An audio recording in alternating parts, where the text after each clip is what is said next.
It's debate night, but we're not in Milwaukee.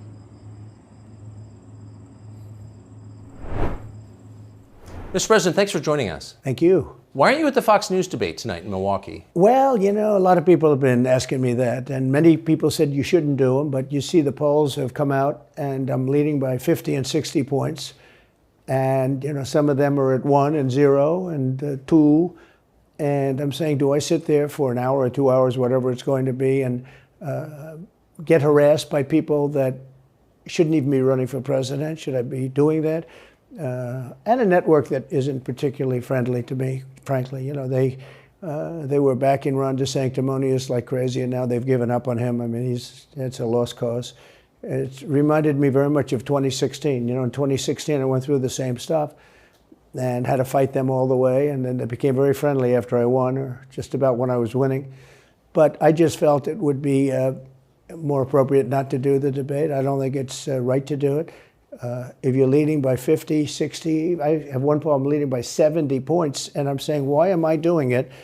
And I'm going to have 8 people, 10 people, whoever made the debate, I don't know how many it is, but I'm going to have all these people screaming at me, shouting questions at me, all of which I love answering, I love doing, but it doesn't make sense to do them. So I've taken a pass, as you probably noticed. Well, I did. I'm grateful that you did. It's interesting, though, because you spent a lot of your career in television. Yeah. You had a top show in television on NBC. But you don't feel the need now running for president to do television, obviously. Do you think television is declining? Well, according to a poll that I guess we just saw, it just came out where it's down like 30, 35%, but I think they were referring to cable. I think cable's down because it's lost credibility. MSNBC, or as they say, MSDNC, is so bad. It's so wrong what they write and what they do and what they say. It's, you know, it's fake news, as I said. I think I came up with that term. I hope I did, because it's a good one. It's not tough enough anymore. It's corrupt news. You know, really what you do is call it corrupt news, but somehow that doesn't play as nicely. But it is corrupt news. So you have MSNBC and you have CNN, who's absolutely doing no ratings at all. I mean, they're dead. But they're doing none because they don't have credibility. They really don't have credibility. Fox is way down, as you know. And the good old days are long ago. I will say this, it could come back, but they just don't have a lot of credibility, Tucker. You know that perhaps better than anybody. I think it was a terrible move getting rid of you. You were number one on television, and all of a sudden we're doing this interview, but we'll get bigger ratings using this crazy forum that you're using than probably the debate or competition. When you say there are people on stage who shouldn't be running for president, who do you mean? Well, I don't want to really use names, but it wouldn't matter too much. A guy like, I call him Ada Hutchinson. It's Asa, but I call him Ada. Why do you call him Ada? You know, I could tell you, but I don't want to get myself in a little trouble. But he's weak and pathetic, and he was, I never understood the guy, never knew him. He was the governor of Arkansas, not a very popular guy. I don't know how but that state is such a great state. The people are so incredible in that state, and they love me and I love them. How does this guy get elected governor of Arkansas? But he's nasty always, and has been. A guy like Chris Christie, the guy left with a 8%, think of it, 8% approval rating in New Jersey. Now he's running for president. And he runs solely on the basis, oh, let's get Trump. He's like a savage maniac. He's like a lunatic. And that's all he talks about. His poll numbers are very, very low. He's about 2%. What's he like? You know him well. No, I've been friendly with him over the years, but I couldn't give him a job because I just never trusted him very much. I was just never one of his people that really trusted him. I never gave him the job. And that's one of the reasons he feels so hurt and so betrayed. And I understand that. I really do. I understand it. But I never gave him. You know, he wanted to be different things. He was looking at different elements of the administration, and I decided I didn't want to do it. And now I'm glad I did, because you see, but you know, we had some great people. I had great people. We'll have even better people if we do this, because now I know Washington. Before I didn't know Washington. But guys like Bill Barr were terrible. I mean, they were, I would say, Bushies. I say that with respect to the Bush family, but they were Bushies, and it doesn't work out for us. It was clear, this is kind of far afield, but it was just interesting. I read Barr's account of his time. He wrote a book about it, right? His autobiography. And in it, he lies about Jeffrey Epstein's death, clearly lies. Do you think Epstein killed himself sincerely? I don't know. I will say that, he was a fixture in Palm Beach. Yeah. I don't know what Barr said about it either. I have no idea what he said. What did he say? He killed himself, probably? He said he killed himself and that they were going to do this investigation. They never did the investigation. It's never been public. Well, and they hid it. And why are they doing that? And clearly Barr knew. But why would Bill Barr be covering up the death of Jeffrey Epstein? Bill Barr didn't do an investigation on the election fraud either, okay? He said he did, and he pretended he did, but he didn't. McSwain, the U.S. attorney in Pennsylvania, Philadelphia, said Barr just wouldn't let him do it. It was crazy. Barr became so petrified, so frightened of being impeached. They were going to impeach him. I don't know if you remember it. Yeah. It's not a big moment in history. But they said, we're going to impeach. They play a much rougher game, the left, the lunatics. And they were going to impeach Bill Barr, and he was petrified. Now, how do you not get impeached? Don't do any of this stuff. But he didn't do the job there. I don't know what he did with Epstein, but possibly he didn't. Do you think it's possible that Epstein was killed? Oh, sure, it's possible. I mean, I don't really believe. I think he probably committed suicide. He had a life with, beautiful homes and beautiful everything, and he all of a sudden he's incarcerated and not doing very well. I would say that he did, but there are those people. There are many people. I think you're one of them, right? But a lot of people think that he was killed. He knew a lot on a lot of people. He was killed. You think so? I think the closer you look, I'm not a conspiracy person at all. I believe everything I hear. But yeah, the closer you look into it, I mean, the Attorney General of the United States, your Attorney General, clearly lied about the Epstein death. Yeah, and he was. Why? He was certainly. It wasn't well done. They had no cameras. They had no anything. Everybody was sleeping, and a case could be made. Look, I'm not going to get involved in it, but I can tell you a case could be made either way. But it certainly wasn't the most well-run place. So the reason I'm asking you is I'm looking at the trajectory since 2015 when you got into politics, for real, and then won. It started with protests against you, massive protests, right. Organized protests by the left, and then it moved to impeachment twice, right. And now indictment. I mean, the next stage is violence. Are you worried that they're going to try and kill you? Why wouldn't they try and kill you, honestly? They're savage animals. They are people that are sick, really sick. You have great people in the Democrat Party. You have great people that are Democrats. Most of the people in our country are fantastic, and I'm representing everybody. I'm not just Republicans or conservatives. Right. I represent everybody. I'm the president of everybody. But I've seen what they do. I've seen the lengths that they go to. When they make up the Russia, when that's exposed and they go down, and Barr should have gone after them, and other people should have gone after. And they did very late, because the Durham report came out. It was fairly good. It could have been a lot tougher, I guess, but it was fairly good. But it explained how corrupt it was. I'll tell you who did a great job was the Inspector General Horowitz. He did a phenomenal report. You didn't have to go to Durham. He did it on Comey and on, I guess, McCabe and some others, and it was a vicious, it was basically a true report, how bad they are. But these people are sick people. These are people that I think they hate our country. You want to know the truth. When you see open borders, when you see these policies that they have, and so many other things, it's so sad to see. We have a country that's very fragile right now. I've never seen, I will say, look, I ran in 16, which was 15, but I ran in 16, election in 16, and there was tremendous spirit. In 20, there was even more spirit. We got millions and millions more votes. It wasn't even a contest. People said, well, what'd you think of 20? I said, we did much better. We did. You got to base it on the number of votes. We got many more votes in 20 than we did in 16. But the election was rigged. It was a rigged election. And with COVID, they used COVID to cheat in a lot of different things, and we have so much on it. It's like so easy. But we had judges that didn't want to look. We had people didn't want to get involved. They called you, he's a conspiracy theorist if you say anything about the election. But I have never seen spirit like there is right now. Even coming down here, just the people on the road that are just absolutely going crazy. And the reason is, I think they like me, and I know they love my policies. I hope they like me too. A lot of people say they don't like me, but they like my policies. I think they like me. But I have never seen spirit like it is right now. And the reason is because crooked Joe Biden is so bad. He's the worst president in the history of our country. I don't think he's going to make it to the gate, but you never know. But he's a corrupt person, so corrupt that I took the name off Hillary. I don't do two people at one time. I took the crooked Hillary and I retired the name. That was a good day for her. I bet she was very happy. And I used it for Joe because it's crooked Joe.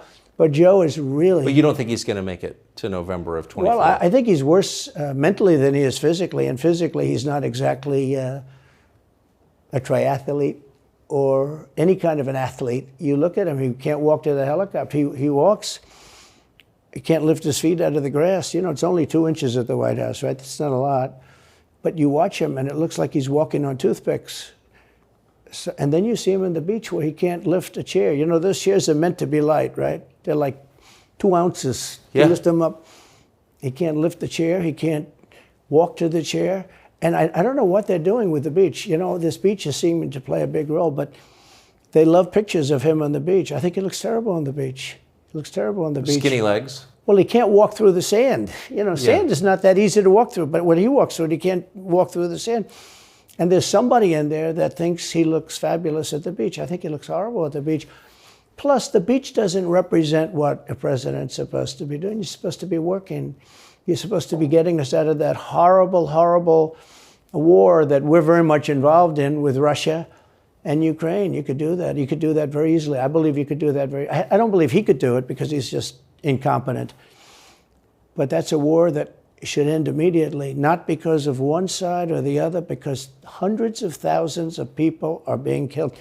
Can you imagine you're in an apartment house and rockets are going into that building and blowing it up and knocking it down? And why should anybody, human beings, these are human, whether they're Russian or Ukrainian or whatever they are, it's got to be stopped. And it can be stopped very easily. It would have never started. If I were president, it would have never started. So back to Biden, I'm interested. So you think he's failing? He obviously is failing. I think it's clear to everybody. But that would make Kamala Harris the candidate? Well, not really. I mean, I guess they'd have maybe a free-for-all. A lot of people say she has to remain for certain reasons the candidate. She has to. I don't think that's true, actually. I don't think that other people would stand for it. She has some bad moments. Her moments are almost as bad as his. I think his are worse, actually. Yeah. But she seems pretty senile, too. She speaks in rhyme. It's weird. It's weird. But she has bad moments. And in rhyme? What do you... Well, the way she talks, the bus will go here and then the bus will go there because that's what buses do. And it's weird. The whole thing is weird. This is not a president of the United States future. And I think they probably have some kind of a primary and other people will get involved.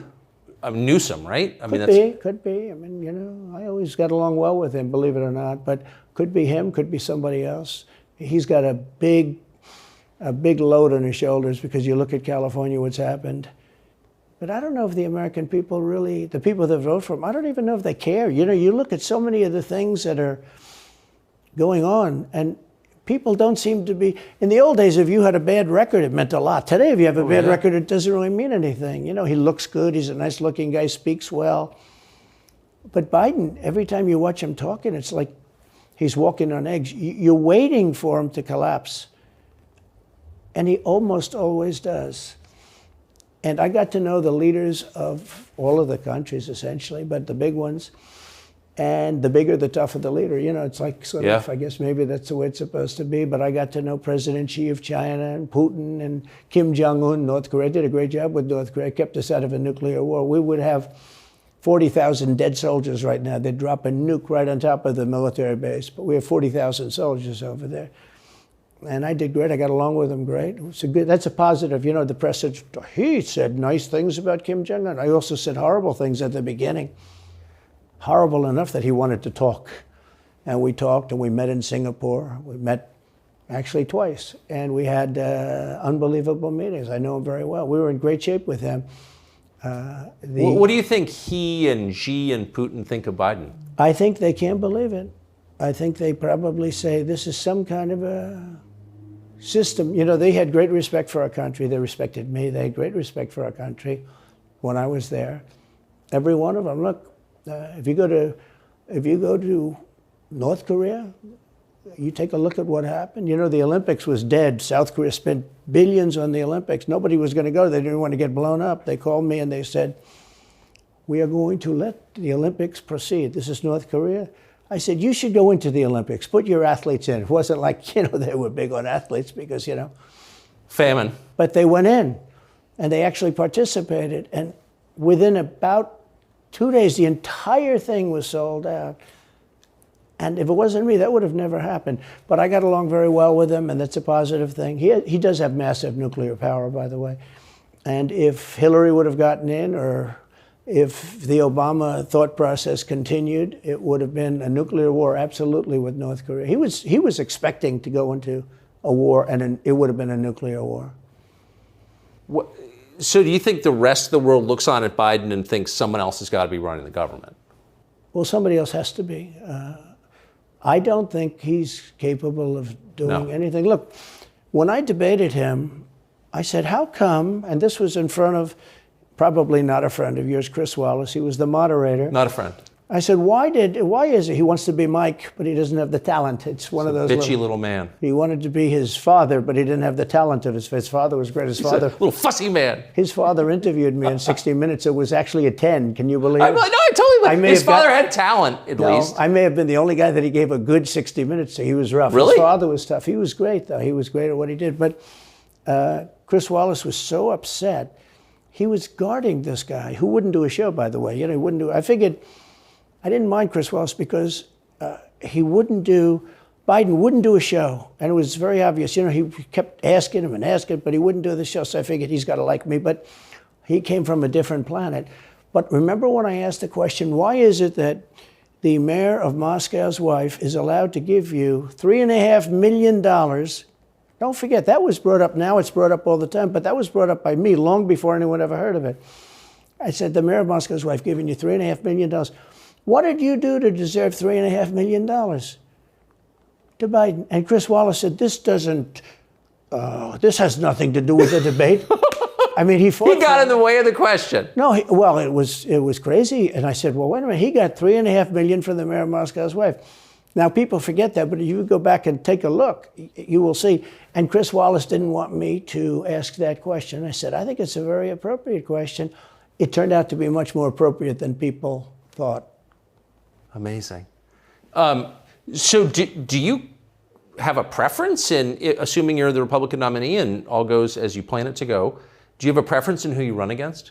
In many ways, I'd love to run against him because his record's so bad. You know, it's still horrible when you look at inflation and everything else, but others also have very bad records. I mean, California's a bad record, so, you know, should it be Gavin or should it be somebody else? When I look at San Francisco, what's happened to that incredible city. That was one of the greatest cities in the world just a short while ago, and now it's very sad when you look at it. Los Angeles, every city practically, all the Democrat-run cities. You know, Republican-run cities are doing very nicely because they arrest people when you have crimes, and they don't go after political candidates because they think it's good. You know, I mean, it's like been amazing. My poll numbers are the highest I've ever had, but because people understand it. Can I just ask you, that gets back to my original question. So if the protest didn't work, you got elected anyway. Yeah. Impeachment didn't work twice, obviously. Indictment is not working. Your poll numbers go up. When they raided Mar-a-Lago in August of last year, your numbers went up. They can indict you 20 times and you're not gonna lose the Republican primary because of that. Well, so, it makes it look even more ridiculous. I mean, the 4 indictments, and maybe there'll be more. I don't know. These people are crazy. But they're counterproductive. So if you chart it out, it's an escalation, is what I'm saying. Yeah. So what's next? After, try to put you in prison for the rest of your life. That's not working. So, don't they have to kill you now? I think the people of our country don't get enough credit for how smart they are. And I'm not sure I would have said this 10 years ago, but they get it. You know, they really get it. When somebody gets indicted, your poll numbers go down. When somebody gets indicted, you announce, ladies and gentlemen, I'll be leaving to spend time with my family and to fight for the rest of my life on this stuff. But you're out of politics. I got indicted 4 times. All trivia, nonsense, bullshit. It's all bullshit. it's horrible when you look and you look at what they're doing. The boxes hoax, I'm covered by the Presidential Records Act. I'm allowed to do exactly that. He's not covered, and he's got 25 times the number of boxes, and he's got them stored in Chinatown. He's got them stored in a flimsy garage underneath his Corvette at Penn. And by the way, at Penn, he gets millions of dollars. China pays this guy millions of dollars. See, I think he's the most corrupt president we've ever had. And he also has the distinction of being the most incompetent. And I believe both. I mean, he's both incompetent and corrupt. So and who I is running the actually government? believe he's compromised because China knows so much about him. They know where the money comes from. They know where it is, who paid it, and they probably paid it. Well, they do pay Penn, and he gets $1 million. I think he takes $999,000 because keeps it a little bit under $1 million, like by $1. But he, in many ways, is a Manchurian candidate. We have a Manchurian candidate. And he's afraid to tell Russia to get out of Cuba. He's afraid to tell China to get out of Cuba. He's afraid. China now is building, think of this, China is building military installations in Cuba.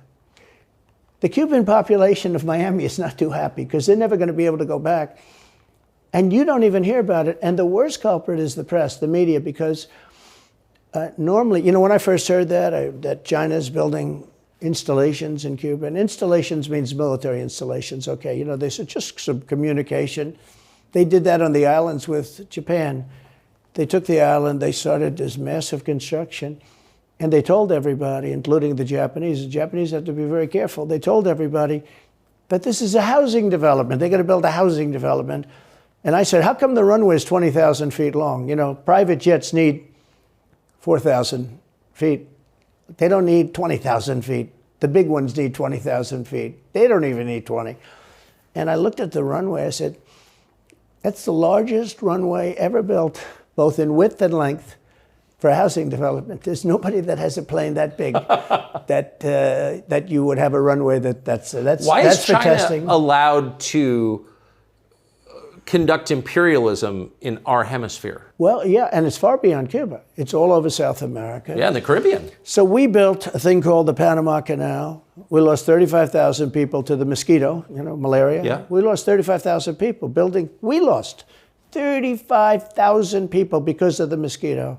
Vicious. They had to build under nets. It was one of the true great wonders of the world. As he said, one of the 9 wonders of the world. No, it was one of the 7. It happened a little while ago, It says 9 wonders of the world. You could make 9 wonders. He would have been better off if he stuck with the 9 and just said, yeah, I think it's 9.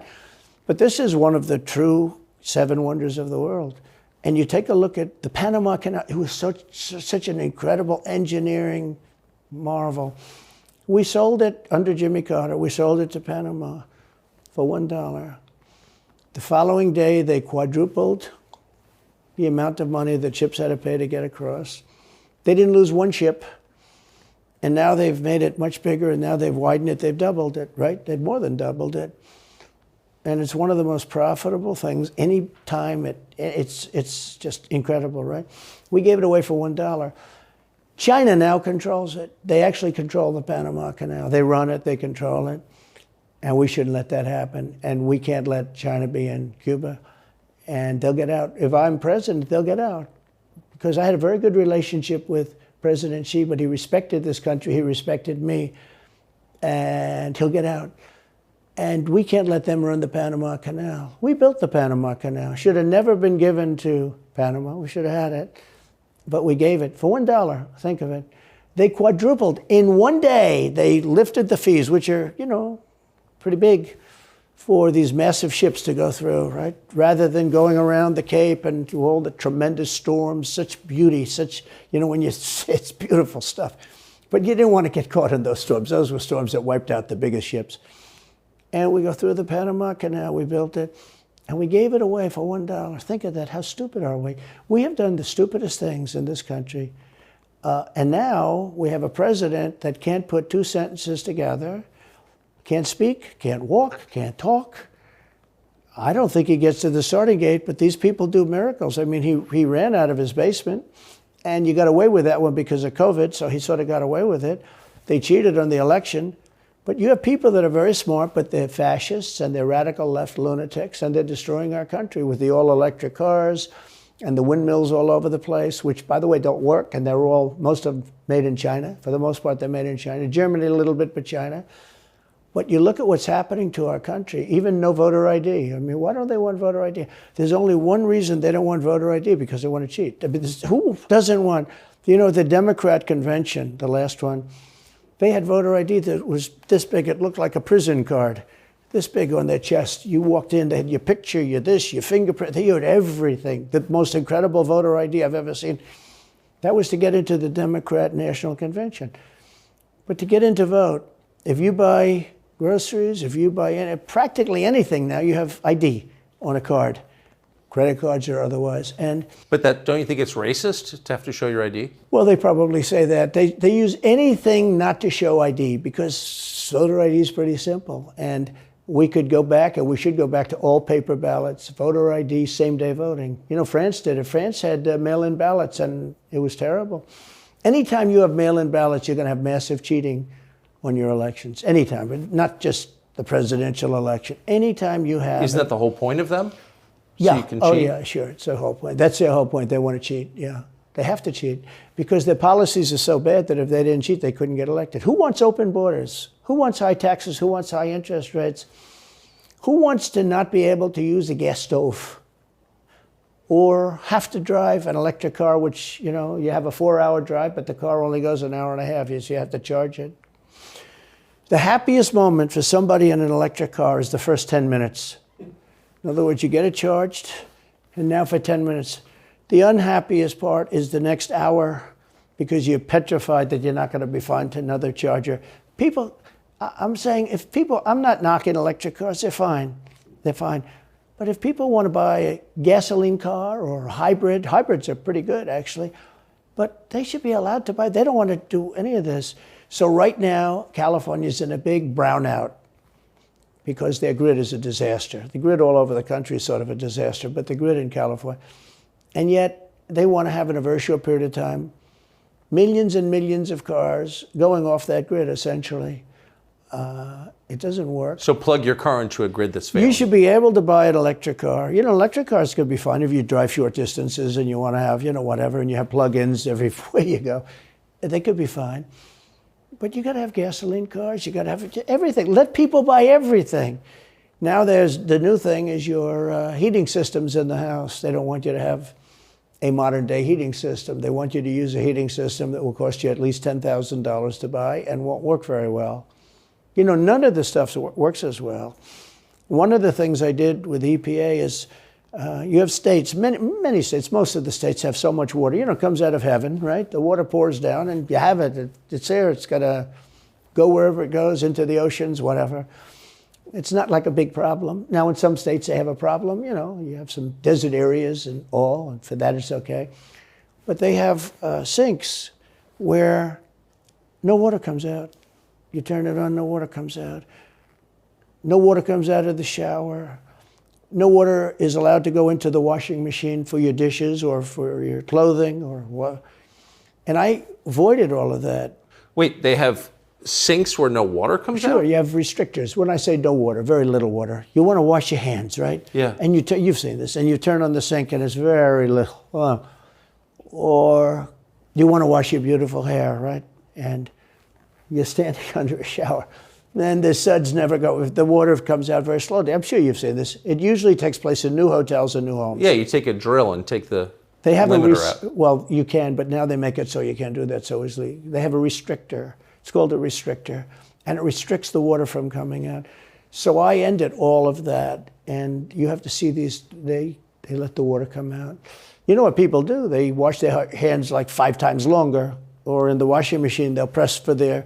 Let's say the dishwasher, they'll press it, then they'll press it about 7 or 8 times. Yeah. They'll end up using more water, and it still won't be very good. I met with the head of Whirlpool. They were practically going out of business during my administration, and they said to me, from Ohio, incredible, great state, I love Ohio, and they were really doing badly because people were dumping washing machines all over, mostly from South Korea, but also from China. And he was explaining it's just a terrible situation. I said, let me ask you, how's the quality? He says, we're better, but they are good enough quality. But, of course he's going to say that, but, they are better. He said, but they don't allow us. They're dumping these machines. They're cutting us in half. They're killing us. And on top of it, the government won't let us use water in our machines. I mean, he shows me like a quarter of a bottle of water. That's supposed to be washing clothing. And I freed it all up, and I put tariffs on these countries that were selling and the machines coming into the country. And that company went from all the washing machine companies, they make washing machines, they make dryers, they make all of the different machines that do this kind of work, including dishwashers. And they went from a disaster area to being just thriving. But can I ask, they love me in that part of Ohio. Well, I bet they do, but why should EPA, no one at EPA was elected by anybody, Yeah. Why do they have the power to decide how much water your washing machine uses? Shouldn't Congress in a democracy get to vote on that? Yeah, you could say that. They do things that are not very... So how do you, that's my question, how do you, if you get elected again, you go back to Washington, how do you keep the agencies under control? How do you keep FBI and CIA specifically under control? The way you do it, like I fired Comey, that was a big deal. A lot of people said, and I fired him very early. Somebody said, oh, I wish you would have fired him. There was a real question about firing him anyway. You understand, because, when they have a 10-year term, there is a question. I fired Comey. That was a great thing. If I didn't fire Comey, maybe I wouldn't be talking to you, or I'd be talking to you about real estate or something else other than politics, right? That was a coup, in my opinion. That was a very sick deal. That was the insurance policy. You remember the insurance policy? Oh, she's going to win, darling. She's going to win. But just in case she doesn't, we have an insurance policy. And insurance policy was what they were doing. And we caught them with that. That was a very important tweet or whatever it was, text. It was a big deal. That was a big deal. The insurance policy. She's going to win 100 million to 1. That's not good odds. At least they gave me one, right? 100 million to 1. But just in case she doesn't win, we have an insurance policy. And everybody said, that's strange.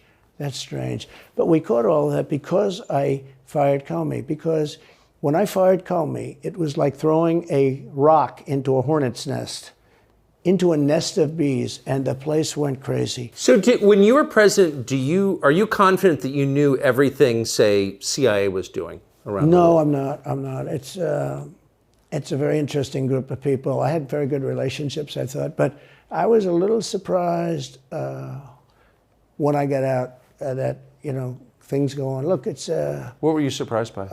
I was surprised. I think it's some of the people. I was surprised that there was... I had a group of people. Look, we killed many, using the CIA, I have to say this, very bad actors. We were very good at it. You look at Soleimani, you look at al-Baghdadi, bigger than Osama bin Laden. I mean, Osama bin Laden, but al-Baghdadi did ISIS, and he was rebuilding ISIS very strongly. And that was the CIA that did that? That was really us that did that. Yeah. That was really us that did that. And Soleimani was us that did that, not so much CIA. But we did some very good work with the CIA. But I started, when I looked at the 51 intelligence agents saying that was the laptop from hell was Russia disinformation, when I took a look at that, I said, that's a horrible thing. They knew it wasn't. They knew it was not. And by the way, you're talking about cheating on the election? McLaughlin and Fabrizio, great pollsters, they said a thing like that plus other things meant anywhere from 10 to 17% of the vote would change. Whatever happened to Mike Pence? You've always been nice to Pence. I've never heard you criticize Pence. You've defended him in public many, many times. He's out there attacking you. What is that? So Mike wants to run for president. You got to understand, in my opinion, Mike Pence had the absolute right to send the votes back to the legislatures.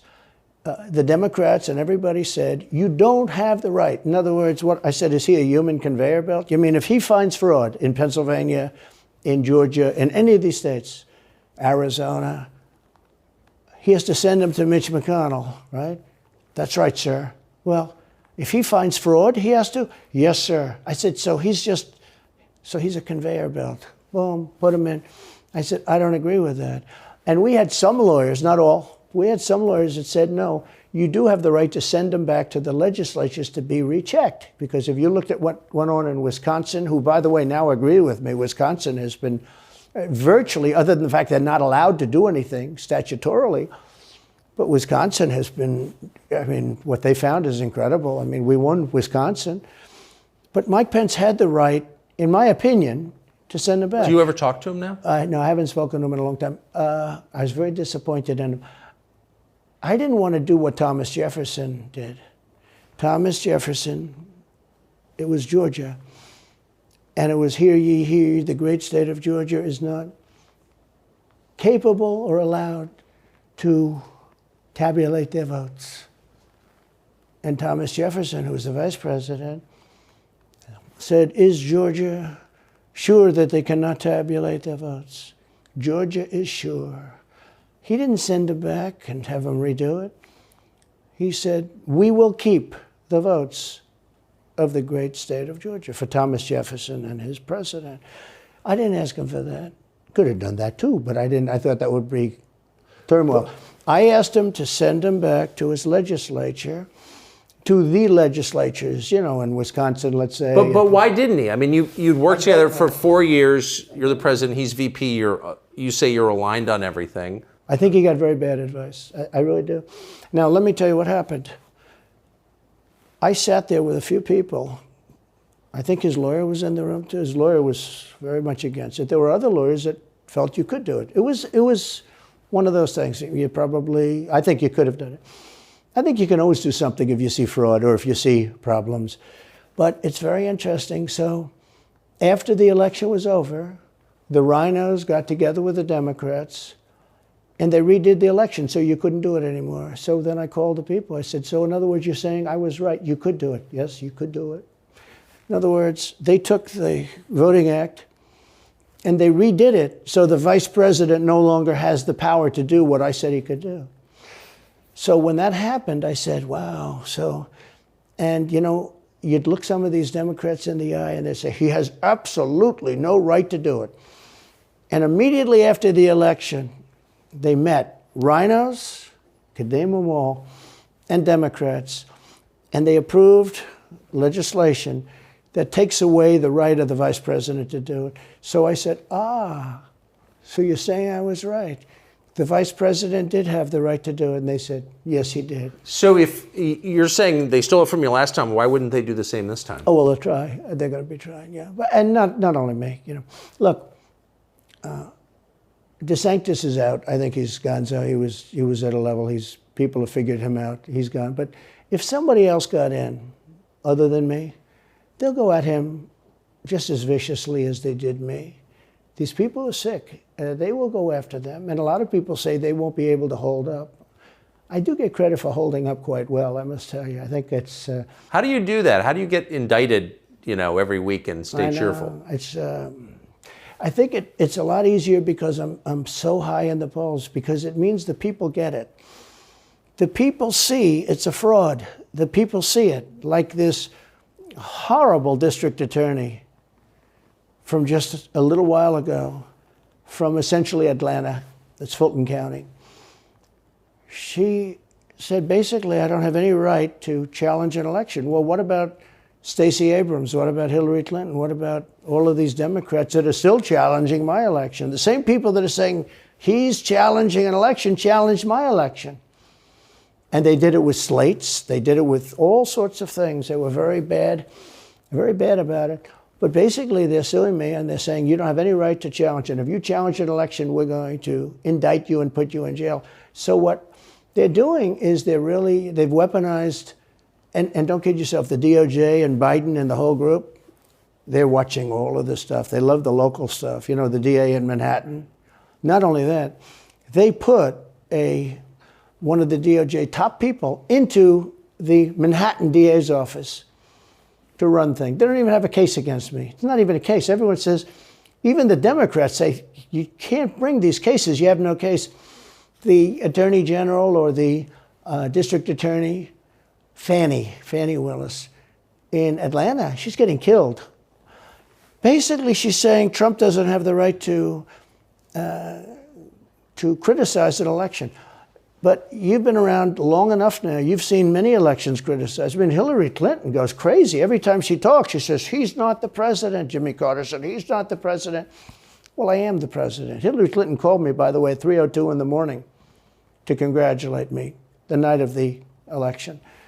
Did her voice crack? Well, her voice was, it's very different, I will say. I won't get into that. But What do you mean? her voice was very different.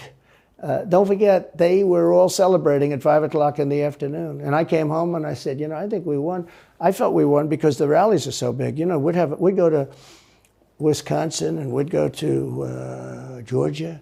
We'd go to different states. In Michigan, we'd have rallies. In Pennsylvania, we had 58,000 people in Butler. And I said, how are we losing this? How do you have a rally where you have from 50 to 100,000 people, many of them? I did 7 a day for a couple of days. That's a lot. That's a lot. These are big rallies too. And I didn't hold back. I didn't say, let's make them let's do abbreviations, right? But they challenged the stuff. Yeah. Hillary called me up and conceded. Now the word is that Obama said you have to do that. But she called up and totally conceded. But now, every time you see her on television, she's saying she's challenging the election. Do you think... So that would mean that she should be indicted, but that would mean also that Stacey Abrams in Georgia should be indicted because she still thinks she won the election for governor. She still thinks that. She's never recanted. And do you think Stacey Abrams will be indicted for that? No, of course not. She won't be. The Democrats don't get indicted for things like that. They don't get impeached. No, it's a different thing. With that being said, yes, I had great support when they did impeachment hoax #1 and impeachment hoax #2. Jim Jordan, the House was fantastic. And actually the Senate was very good for me, other than, Mitch McConnell. I think it's too bad I endorsed him. He was begging, he was going to lose that race, and I endorsed him, and he ended up winning the race because of my endorsement. He was down, he was going to lose to Amy McGrath. She was $90 million in cash, all set to go. She was leading by 3, he was going down. I did him a favor, and then 3-4 months later, he really wanted to impeach me. He's a bad guy. But if you look at what's going on politically, it's so interesting. The level of loyalty is different in politics than it is in normal life, I will say. With that being said, I've had great loyalty also.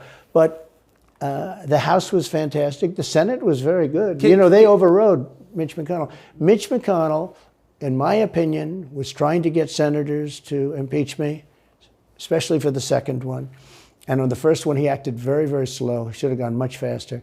But Mitch McConnell wanted to, and the senators went up to him, guys that are subservient to him because he gives money. He gives them money. He gives them a lot of money. He raises some money and he gives it to them, and therefore they do what he said. That's the only form of leadership he's got. So last question. If you're elected president again, what's your number one priority? When you ran last time, you said, I will build a wall. This time, your bottom line top promise to the country. So you can do numerous things at the same time. Of course. But let's say number one is a border and taking hundreds of thousands of criminals that have been allowed into our country and getting them out and bringing them back to their country, Guatemala. By the way, not only the 4 countries that we think of as neighbors, all over the world. Last month, we had 149 countries represented. Think of it. We had 149 countries represented, Tucker, from places that many people never even heard of, coming into our country.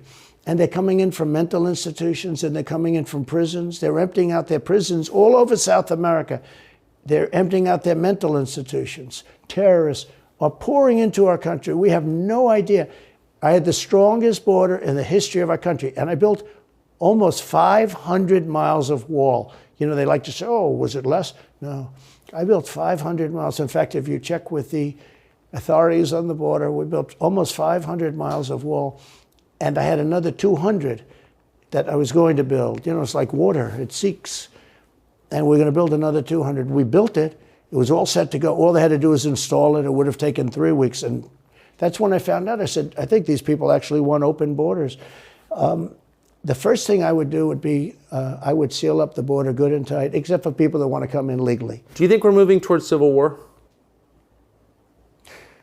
There's tremendous passion and there's tremendous love. January 6th was a very interesting day because they don't report it properly. I believe it was the largest crowd I've ever spoken before. And some of the crowds I've spoken before. And like July 4th on the Mall. I think they had 1 million people there. But I think that the biggest crowd I've ever spoken before was on January 6th, and people that were in that crowd, a very, very small group of people, and we said patriotically and peacefully, peacefully and patriotically, right? Nobody ever says that. Go peacefully and patriotically. But people that were in that crowd that day, very small group of people, went down there, and then there are a lot of scenarios that we can talk about.